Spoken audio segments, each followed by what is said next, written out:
Subscribe Kalyani Online Classes channel for all exams. नमस्कार साथियों, आपका पुनः एक बार स्वागत है मेरे YouTube चैनल पर कल्याणी ऑनलाइन क्लासेस। दोस्तों, विशिष्ट शिक्षा स्पेशल एजुकेशन सीरीज़ के अंतर्गत ये हमारा छठा वीडियो है। दोस्तों, वीडियो शुरू करने से पहले आपसे एक दो बात मेरे को आज करनी है। दो तीन मित्रों की भी मैसेज है और मैसेज में मित्रों ने कहा है कि आप क्वेश्चंस के अलावा भी और जो चीज़ है उस पर डिस्कशन करें। दोस्तों, जल्दी ही सब टॉपिक्स पर डिस्कस भी होगा। हाँ, यदि आप का कोई शंका है किसी चीज़ को लेकर तो आप मेरे से पूछ सकते हैं। मैं अगले वीडियो में उसका जो है निवारण करने का प्रयास करूँगा। एक दो प्रश्न, जनरली प्रश्न जो पूछे जा रहे हैं, उन प्रश्न में एक प्रश्न ये आ रहा है कि हम दोनों में मतलब असिस्टेंट प्रोफेसर बीएड के लिए और असिस्टेंट प्रोफेसर एजुकेशन के लिए दोनों के लिए अप्लाई कर सकते हैं। जी हाँ, बिल्कुल अप्लाई कर सकते हैं। आप दो अलग अलग ईमेल आईडी आप यूज़ करें और अलग अलग ईमेल आईडी यूज़ करके आप जो है दोनों फॉर्म डाल सकते हैं। हाँ, ये ज़रूर कहा गया है कि एक सब्जेक्ट में आप एक ही आवेदन करें। अगर आप मान लीजिए दो आवेदन करते हैं, किसी त्रुटिवश आप जो है आपको दूसरा आवेदन करना पड़ता है, तो जो बाद वाला आवेदन होगा, जो सेकंड टाइम आपने किया है, लास्ट टाइम जो किया है, वही आवेदन आपका मान्य होगा। तो ये बात आपकी आवेदन को लेकर है कि दोनों विषय में आप आवेदन बिल्कुल कर सकते हैं। एक क्वेश्चन ये आ रहा है कि एमए एजुकेशन वाले जो कैंडिडेट हैं, बीएड प्लस एमए एजुकेशन, क्या वो बीएड में अप्लाई कर सकते हैं? जी हाँ, बीएड में भी अप्लाई आप लोग कर सकते हैं। एमए एजुकेशन जो कैंडिडेट है, विज्ञापन 46 की बात करें तो 46 में जो एमए एजुकेशन थे वो अप्लाई किए थे। हाँ, इस बार ये ज़रूर कमीशन ने किया है कि बहुत क्लियर कट इंस्ट्रक्शंस जो हैं उन्होंने नहीं दिए हैं। पता नहीं ऐसा क्यों कमीशन करता है, क्यों मतलब चीज़ों को स्पष्ट नहीं करता है। अगर स्पष्ट कर दे तो जो साथी हैं, जो भ्रमित हैं हमारे, वो जो है उसमें जो है भ्रमित ना हो। और इसके अलावा कुछ बुक्स की बात कही गई है दोस्तों के द्वारा कि जीएस की तैयारी के लिए कौन सी बुक पढ़ें। तो दोस्तों, मैं आपको एक बात ये बताना चाहूँगा कि देखिए, एग्ज़ाम अगर कमीशन अपने तय समय पर करा लेता है तो बहुत कम समय आप लोगों के पास है, बहुत ज़्यादा समय नहीं है। तो इसके लिए मैं आपसे केवल यही कहना चाहूँगा कि आप अगर करंट पढ़ना चाहते हैं तो एक साल का आप पुराना जो ई दृष्टि वार्षिकी आती है, आप उसको ले सकते हैं। बहुत अच्छी किताब है और करंट जो है आप उससे काफ़ी अच्छे से पढ़ सकते हैं।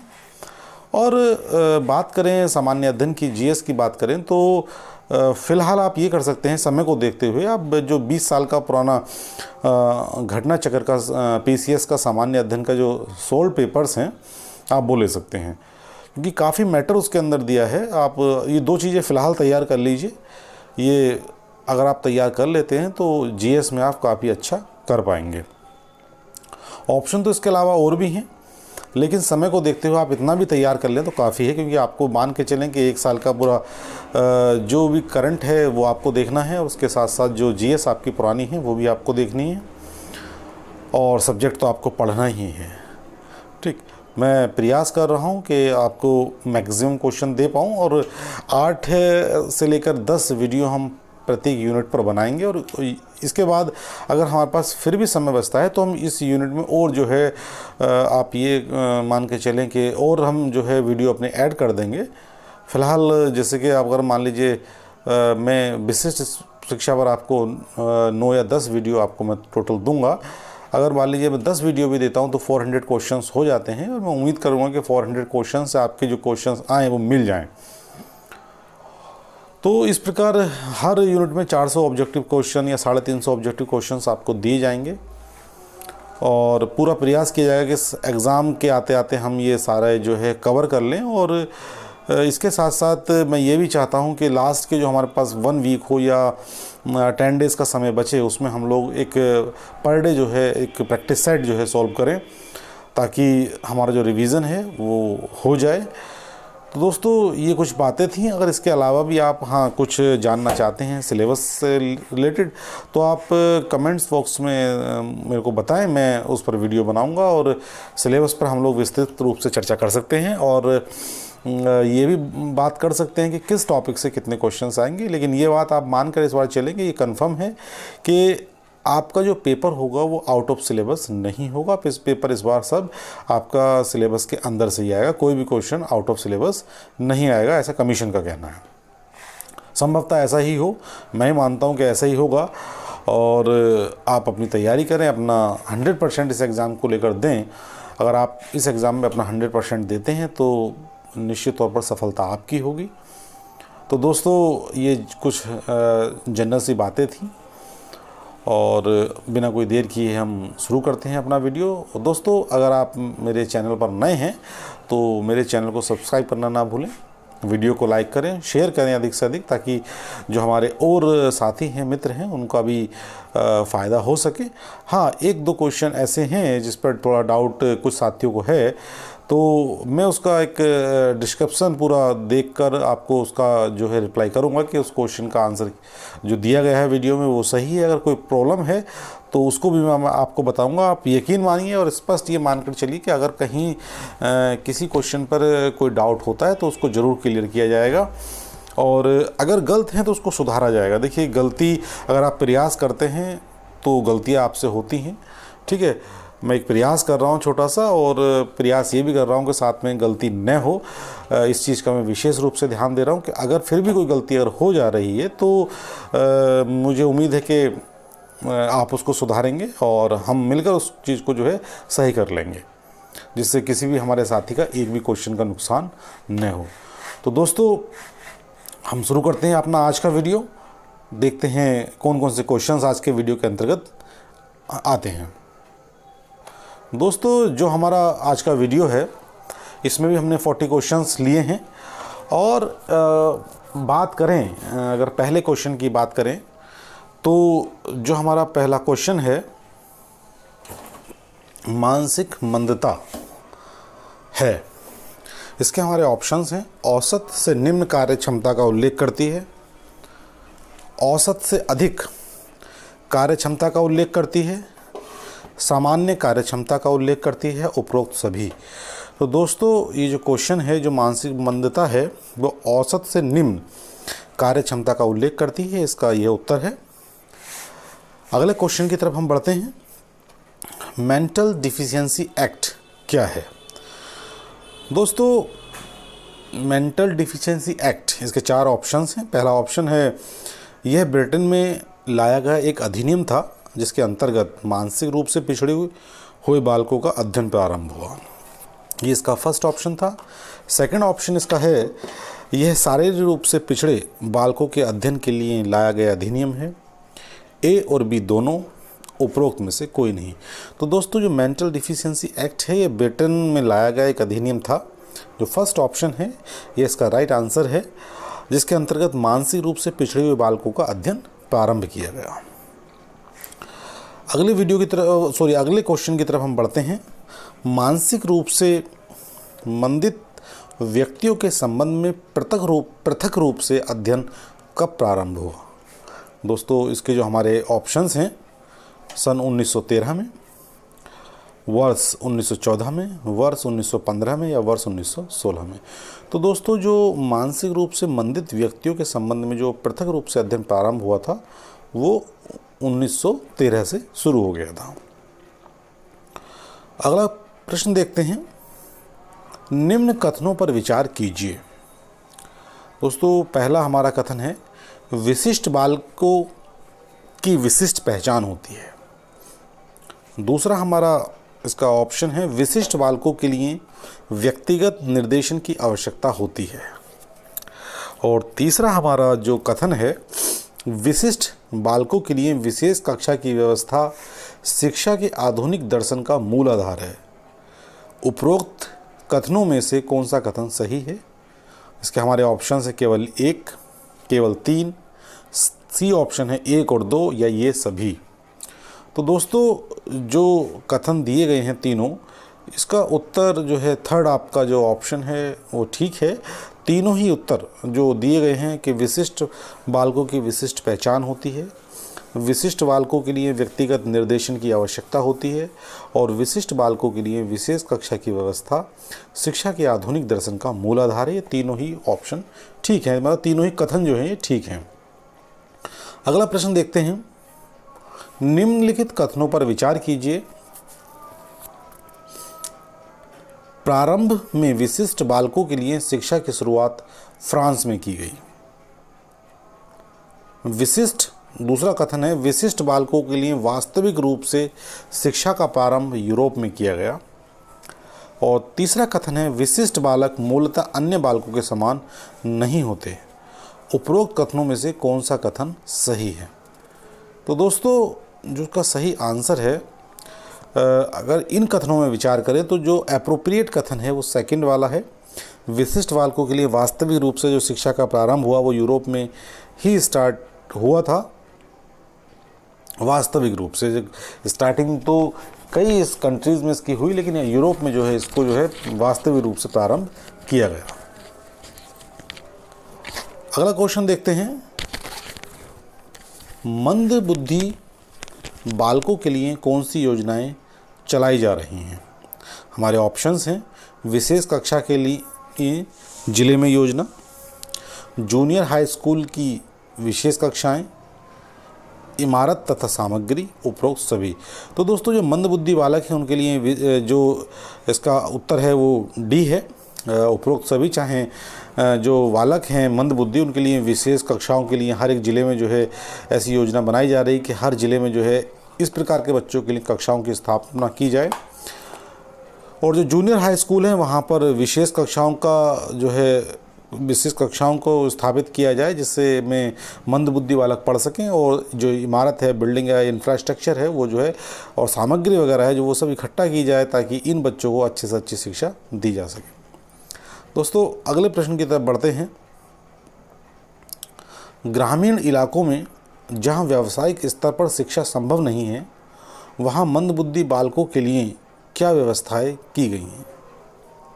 हमारे ऑप्शंस हैं, जूनियर हाई स्कूल कक्षाओं की, सीनियर स्कूलों की कक्षाओं की, प्राथमिक विद्यालयों की, या ये सभी। तो दोस्तों, ग्रामीण इलाकों में जहाँ पर व्यावसायिक स्तर पर शिक्षा संभव नहीं है वहाँ जो मंदबुद्धि बालकों के लिए जूनियर हाई स्कूल की कक्षाओं की व्यवस्था की जा रही है। ए ऑप्शन इसका ठीक है। अगला प्रश्न देखते हैं। विशेष कक्षा के लिए जिले में कौन सी योजनाएं बनाई जा रही हैं? प्राथमिक विद्यालयों में विशेष कक्षाओं की व्यवस्था, प्राथमिक तथा माध्यमिक समूह के विद्यालयों के लिए एक कमरे की योजना, सी ऑप्शन है पूर्व व्यावसायिक विद्यालयों की व्यवस्था, या उपरोक्त सभी। तो दोस्तों, ये जो सारी व्यवस्थाएं हैं इसका ऑप्शन डी आपका ठीक है। चाहे प्राथमिक विद्यालयों में विशेष कक्षाओं की व्यवस्था हो, प्राथमिक तथा माध्यमिक समूह के विद्यालयों के लिए एक कमरे की योजना हो, या पूर्व व्यावसायिक विद्यालयों की व्यवस्था जो है जो विशेष प्रकार के बालक हैं इनके लिए हर जिले में की जा रही है। दोस्तों, अगला प्रश्न हम देखते हैं। निम्नलिखित कथनों पर विचार कीजिए। निर्देशन देते समय बालकों की सामाजिक स्थिति पर ध्यान देना चाहिए। दूसरा कथन है, अध्यापकों को विशेष बालकों को शिक्षित करने के लिए प्रशिक्षित किया जाना चाहिए। उपरोक्त कथनों में से कौन सा कथन सही है या नहीं है? इसके ऑप्शंस हैं केवल एक, केवल दो, केवल एक और दो दोनों, या ना एक और ना ही दो। तो दोस्तों, जो कथन हमारे हैं वो दोनों हमारे कथन ठीक हैं। इसका सी उत्तर जो है, सी ऑप्शन जो है वो ठीक है। फर्स्ट और सेकंड कथन दोनों हमारे सही हैं, जिसमें फर्स्ट कथन है कि निर्देशन देते समय बालकों की सामाजिक स्थिति पर ध्यान दिया जाना चाहिए और उसके साथ साथ जो अध्यापक हैं जो विशेष बालकों को शिक्षित कर रहे हैं उनको प्रशिक्षित किया जाना चाहिए कि बच्चों को अच्छे प्रकार से पढ़ा सकें। अगला प्रश्न देखते हैं। संवेगात्मक रूप से भिन्न बालक किससे संबंधित है? शैक्षिक रूप से भिन्न बालक, वंचित बालक, मनोसामाजिक बालक, या इनमें से कोई नहीं? तो दोस्तों, जो संवेगात्मक रूप से भिन्न है वो इसमें से कोई नहीं है। ना ही वो मनोसामाजिक बालक है, ना ही वो वंचित बालक है, और ना ही वो शैक्षिक रूप से भिन्न है। दोस्तों, अगला प्रश्न देखते हैं। मौखिक अभिव्यक्ति से भिन्न बालकों के कौन से प्रकार हैं? क्वेश्चन दोबारा देखें एक बार। मौखिक अभिव्यक्ति से भिन्न बालकों के प्रकार: वाणी क्षतियुक्त और भाषा विकलांग। सी ऑप्शन ए और बी दोनों या इनमें से कोई नहीं। तो दोस्तों जो मौखिक अभिव्यक्ति से अगर भिन्न बालकों की हम बात करें, प्रकार की बात करें, तो ए और बी जो है दोनों, चाहे वो वाणी क्षतियुक्त बालक हो या भाषा विकलांग, ये दोनों अलग भिन्न बालक हैं मौखिक अभिव्यक्ति से। अगला प्रश्न देखते हैं, निम्न में से कौन शारीरिक रूप से विकलांग बालक है? विकलांगिक अपंग, श्रवण क्षतिग्रस्त, दृष्टि क्षतिग्रस्त या ये सभी? तो दोस्तों इसका उत्तर भी आपका डी है, ये सभी, चाहे वो विकलांगिक अपंग हो, श्रवण रूप से क्षतिग्रस्त हो या फिर दृष्टि क्षतिग्रस्त हो, ये सब जो है शारीरिक रूप से विकलांग बालक हैं। इस पर अगर कोई किसी बच्चे में इनमें से कोई दोष है तो वो क्या है? शारीरिक रूप से विकलांग है। आगे बढ़ते हैं, विशिष्ट बालकों के कितने प्रकार होते हैं? इसके हमारे 4 जो कथन कह सकते हैं, ऑप्शंस दिए हैं। मानसिक रूप से पिछड़ा बालक, शैक्षिक रूप से पिछड़ा बालक, प्रतिभावान बालक और सृजनात्मक बालक। दोस्तों जो इसके 4 ऑप्शंस हैं, पहला ऑप्शन है आपका तीसरा और चौथा कथन ठीक है, बी ऑप्शन कहता है एक और दूसरा कथन सही है, और सी ऑप्शन कहता है कि पहला, दूसरा और तीसरा कथन सही है। लेकिन दोस्तों जो इसका उत्तर है विशिष्ट बालकों के प्रकार होते हैं, ये सभी जो है विशिष्ट बालकों के प्रकार हैं। इसका जो डी ऑप्शन है वो ठीक है। मानसिक रूप से पिछड़ा बालक हो या शैक्षिक रूप से पिछड़ा बालक हो, प्रतिभावान बालक हो या सृजनात्मक बालक हो, ये सब विशिष्ट बालकों के प्रकारों के अंतर्गत ही आते हैं। दोस्तों आगे बढ़ते हैं, विशिष्ट बालकों की शिक्षा के क्या उद्देश्य हो सकते हैं? दोस्तों हमारे ऑप्शंस हैं, मानसिक विकास का उद्देश्य, शारीरिक विकास का उद्देश्य और व्यावसायिक दक्षता का उद्देश्य या ये सभी। तो दोस्तों जो विशिष्ट बालकों की शिक्षा के जो उद्देश्य हो सकते हैं, ये जो है तीनों उद्देश्य हो सकते हैं, चाहे वो मानसिक विकास हो, शारीरिक विकास हो या व्यावसायिक विकास हो। तो इसलिए इसका जो 4th ऑप्शन है ये सभी, डी ऑप्शन जो है ये इसका करेक्ट उत्तर है। दोस्तों आगे बढ़ते हैं, क्वेश्चन नंबर 50, आवश्यकता के क्या कारण हैं? पहला ऑप्शन है आपका अपवादी बालक सामान्य कक्षा से लाभान्वित नहीं हो पाते। दूसरा हमारा है विशिष्ट बालकों की अभिरुचि सामान्य बालकों से भिन्न होती है। ए और बी दोनों कथन ठीक हैं या उपरोक्त में से कोई नहीं?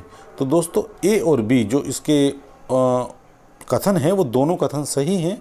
विशिष्ट शिक्षा की आवश्यकता के क्या कारण हैं? अपवादी बालक सामान्य कक्षा से लाभान्वित नहीं हो पाते, इसका ये भी एक कारण है, और दूसरा विशिष्ट बालकों की अभिरुचि सामान्य बालकों से भिन्न होती है। तो दोनों ही इसके उत्तर जो है ठीक हैं, ए और बी। ए और बी मतलब जो ऑप्शन दिए हैं वो दोनों कथन हमारे सही हैं।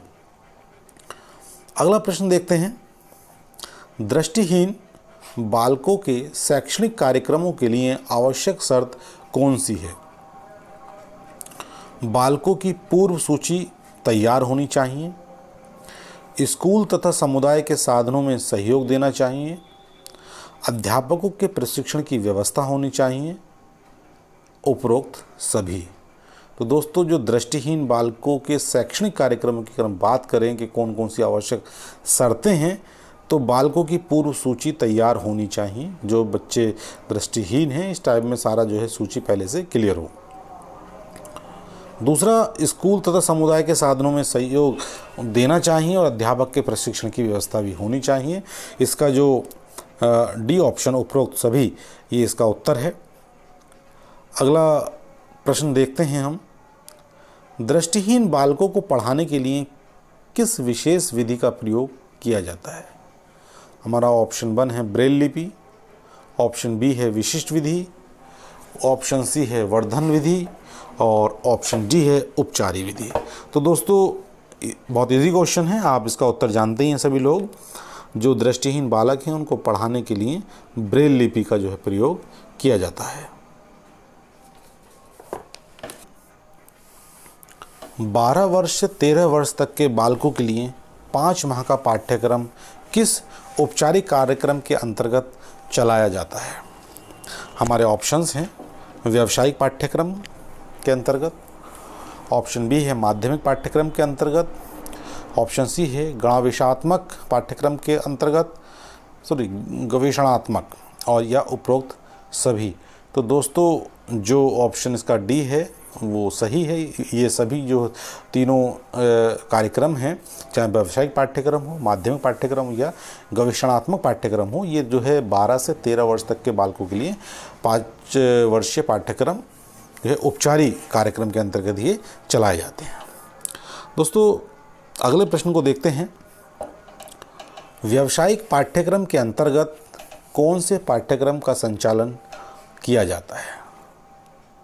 12 से 13 वर्ष के बालकों के लिए 5 माह का पाठ्यक्रम, 13 वर्ष के लिए 6 माह का पाठ्यक्रम, मतलब 13 वर्ष के बच्चे के लिए, 14 वर्ष तक के बच्चों के लिए 5 माह का पाठ्यक्रम या उपरोक्त में से कोई नहीं। तो दोस्तों अगर व्यावसायिक पाठ्यक्रम की बात करें तो ऑप्शन जो बी है हमारा, 13 वर्ष के लिए 6 माह का पाठ्यक्रम जो है चलाया जाता है। अगला क्वेश्चन देखते हैं। विकलांग अपंग बालक किस रूप के प्रकार हैं? शारीरिक रूप के, मौखिक अमित्वित रूप के, मनोसामाजिक रूप के या शैक्षिक रूप के? तो दोस्तों जो विकलांग बालक हैं वो शारीरिक रूप से अपंग प्रकार के जो बालक हैं। अगला क्वेश्चन देखते हैं। 56 डेसिबल से 70 डेसिबल की श्रवण तीक्ष्णता यह दर्शाती है। औसत श्रवण तीक्ष्णता, मॉडरेट हियरिंग इम्पेयरमेंट, गंभीर श्रवण क्षीणता, सीवियर हियरिंग इम्पेयरमेंट, औसत से गंभीर क्षीणता, मॉडरेटली सीवियर हियरिंग इम्पेयरमेंट और या दुर्बोध श्रवण तीक्ष्णता, प्रोफाउंड हियरिंग इम्पेयरमेंट। तो दोस्तों जो इसका सही उत्तर है वह उत्तर है आपका ए, औसत श्रवण क्षीणता, मॉडरेट हियरिंग इम्पेयरमेंट इसका सही उत्तर है। अगला क्वेश्चन देखते हैं दोस्तों। रिनी परीक्षण इनमें से एक परीक्षण का भाग है। शुद्ध स्तर श्रव्यतामिति, pure tone audiometry, tuning fork परीक्षण, प्रतिबाधा श्रव्यमिति, इम्पीडेंस ऑडियोमेट्री या वाक श्रव्यमिति, स्पीच ऑडियोमेट्री। तो दोस्तों जो रिनी परीक्षण है वो इनमें से कौन से परीक्षण का भाग है? तो दोस्तों जो इसका शुद्ध स्तर श्रव्यमिति जो प्योर टोन ऑडियोमेट्री है वो इसका एक भाग है। ध्यान रखिएगा इसका ऑप्शन ए जो है सही उत्तर है।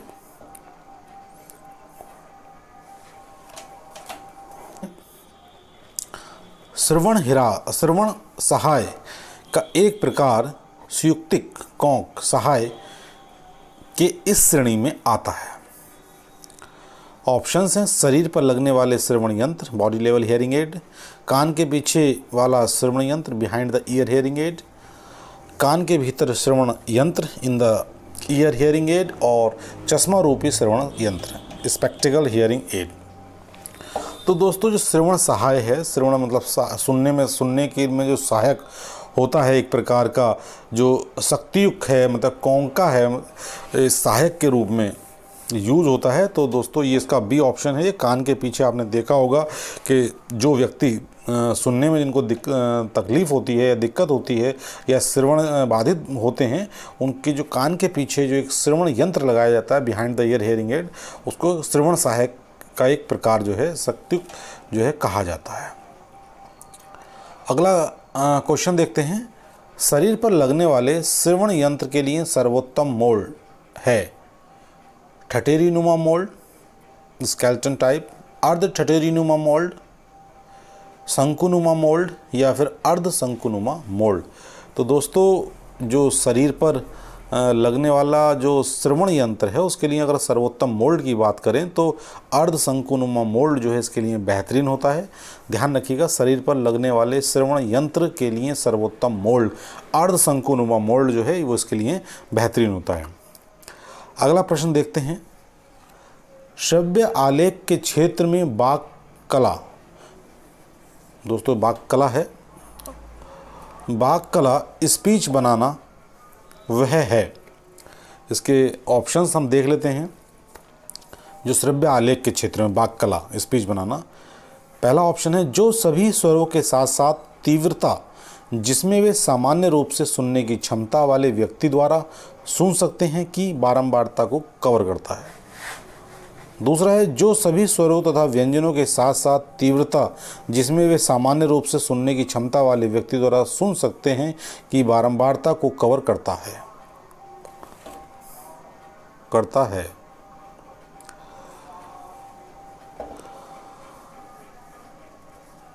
थर्ड ऑप्शन है जो सभी व्यंजनों के साथ साथ तीव्रता जिसमें वे सामान्य रूप से सुनने की क्षमता वाले व्यक्ति द्वारा सुन सकते हैं कि बारंबारता को कवर करता है। और फोर्थ ऑप्शन है जो सभी स्वरों तथा व्यंजनों की बारंबारता को कवर करता है। तो दोस्तों इसका जो सही उत्तर है ऑप्शन बी, जो सभी स्वरों तथा व्यंजनों के साथ साथ तीव्रता जिसमें वे सामान्य रूप से सुनने की क्षमता वाले व्यक्ति द्वारा सुन सकते हैं कि बारंबारता को कवर करता है। यह श्रव्य आलेख के क्षेत्र में वाक् कला जो स्पीच बनाना होता है वह है, मतलब सारे स्वरों और व्यंजनों के साथ साथ तीव्रता जिसमें वो सामान्य रूप से सुन सके।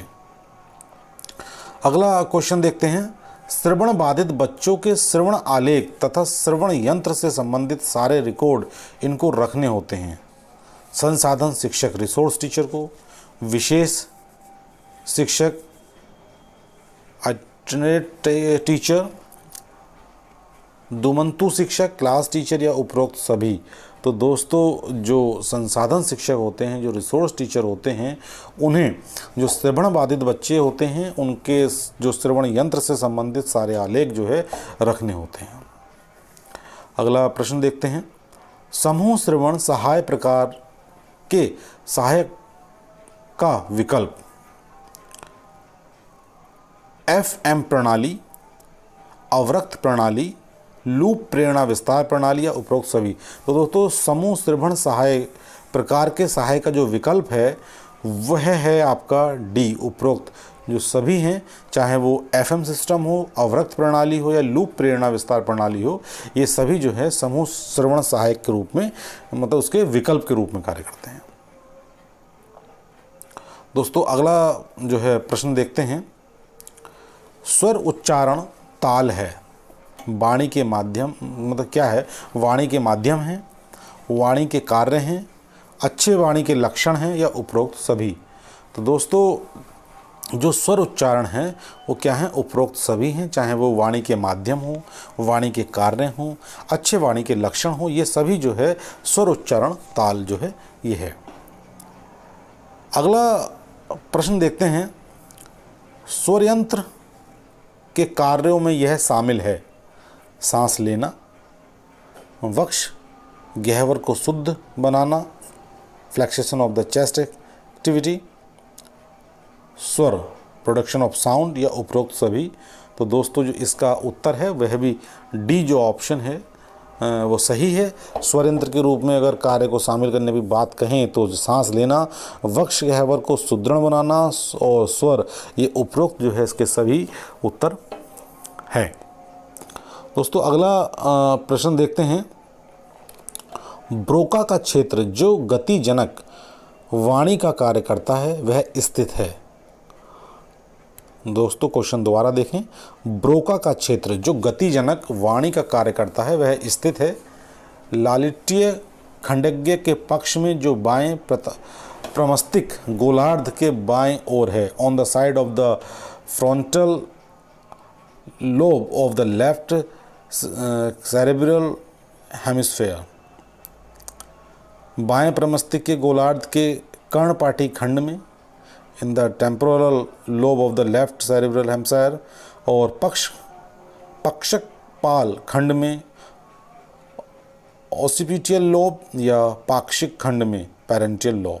तो दोस्तों जो इसका सही उत्तर है वो ए, ललाटीय खंडज्ञ के पक्ष में जो बाएं प्रमस्तिक गोलार्ध के बाईं ओर है। ये थोड़ा लैंग्वेज दोस्तों इसकी बहुत, इस क्वेश्चन की थोड़ा एकदम टफ है। वर्ड ऐसे हैं दोस्तों कि मतलब इनको ढंग से पढ़ा भी ना जाए। अगला क्वेश्चन देखते हैं। टी ऑब्लिक टमाटर, डी ऑब्लिक डमडम और एन ऑब्लिक नाक, इन स्वरों के लिए जीवा का महत्वपूर्ण मेल का स्थान यह है। टी, डी और यन, एन टी डी। ध्यान रखिए दोस्तों, ये 3 वर्ड हैं हमारे पास। तो जो स्वर, इन स्वरों के लिए नाक, इन स्वरों के लिए जीवा मतलब जो जीव होती है का महत्वपूर्ण मेल स्थान क्या होता है? जबड़ा, दांत, तालु या एल्वियोलोर। इसका मतलब होता है वतरस। ये इसका हिंदी में अनुवाद है। तो जो टी, डी और एन है, इसको जो है महत्वपूर्ण जो जीव का मेल होता है वो कहाँ होता है? ये जो मेल होता है इस शब्द का, मतलब इन सब का, वो जबड़ों में होता है। जबड़ों के द्वारा ही इन चीज़ों को मिलाया जाता है। मतलब जीभ हमारी मिलती है, जबड़ों को मिलाती है इन शब्द के उच्चारण के वक्त। अगला प्रश्न देखते हैं। F, V, S, Z, J, H इन व्यंजनों के संधि योजन की पद्धति यह है: उत्क्षेप, स्पर्श संघर्षी, संघर्षी या पार्श्विक। तो दोस्तों जो F, V, S, Z, J, H जो व्यंजन है और संधि योजन की बात करें तो इसका जो दोस्तों सही उत्तर है वह है स्पर्श संघर्षी, एफ्रिकेट, जो उसका सही उत्तर है। जो संधि योजन की पद्धति है वो संघ स्पर्शी कहलाती है। अगला प्रश्न देखते हैं हम लोग।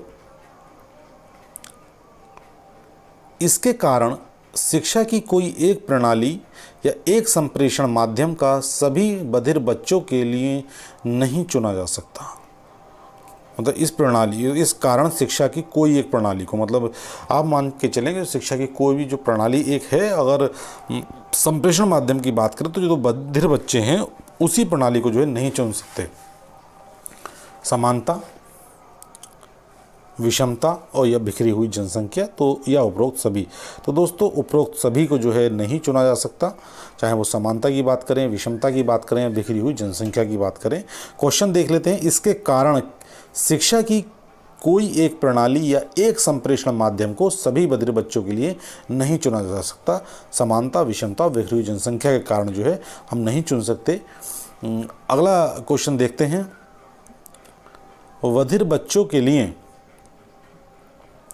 1885-86 में पहले स्कूल की स्थापना की गई थी। चेन्नई में, मुंबई में, कोलकाता में या दिल्ली में। तो दोस्तों सबसे पहले जो स्कूल की स्थापना की गई थी बधिर बच्चों के लिए वो मुंबई में की गई थी। बी ऑप्शन इसका ठीक है, 1885-86 में।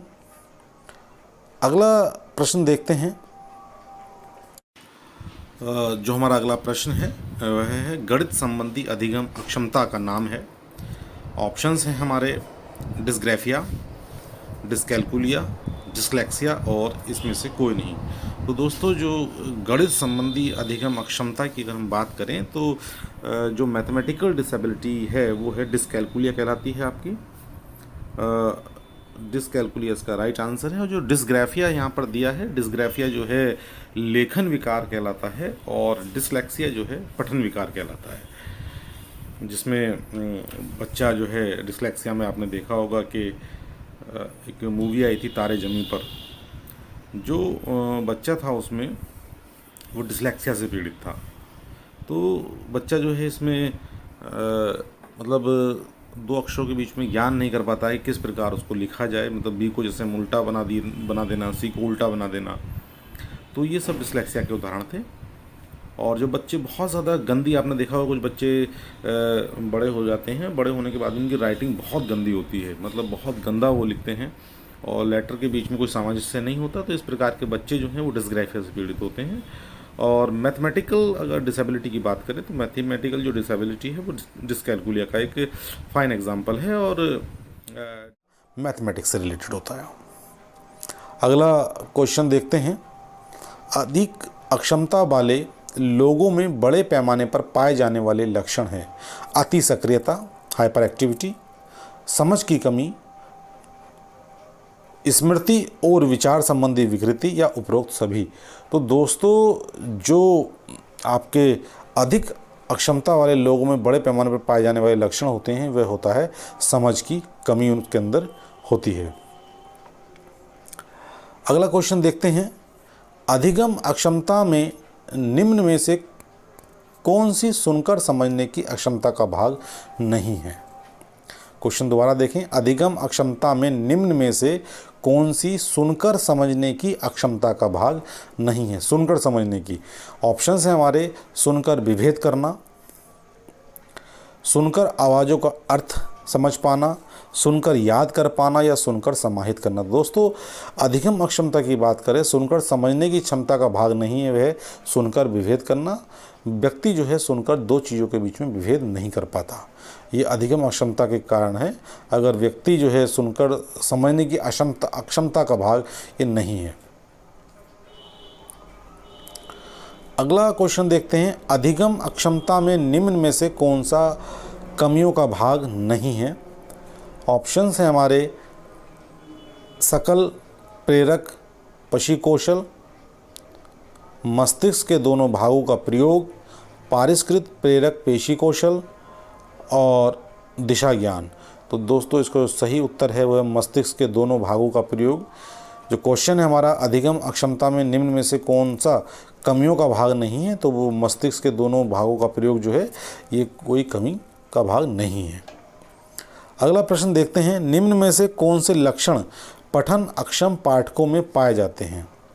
छोड़ देना, जोड़ देना या कभी कहीं भी बीच में जोड़ देना, दूसरी बात समझ लेना या उपरोक्त सभी। तो दोस्तों उपरोक्त सभी जो लक्षण है पठन अक्षम पाठकों में जो पाए जाते हैं, वो छोड़ देते हैं कभी बीच में, या किसी चीज़ को जोड़ देना, कहीं बीच में जोड़ देना, दूसरी बात समझ लेना, ये सब जो है जो लक्षण है वो अक्षम जो व्यक्ति हैं, जो पठन अक्षम पाठकों में अक्सर ये पाए जाते हैं।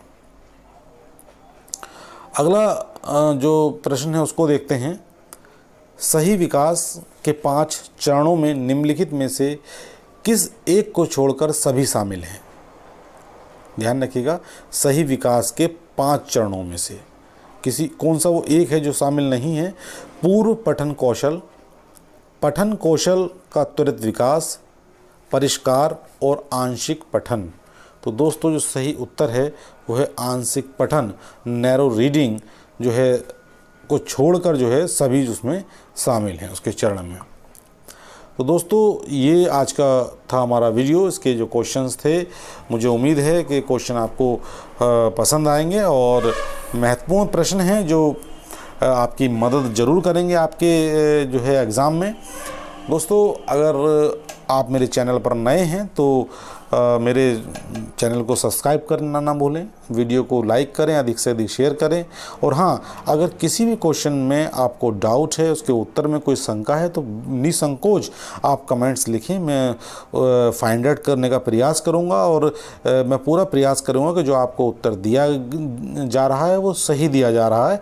अगर कोई गलती मेरे से होती है तो उसको एक्सेप्ट किया जाएगा और आपको सही उत्तर उसका तुरंत दिया जाएगा।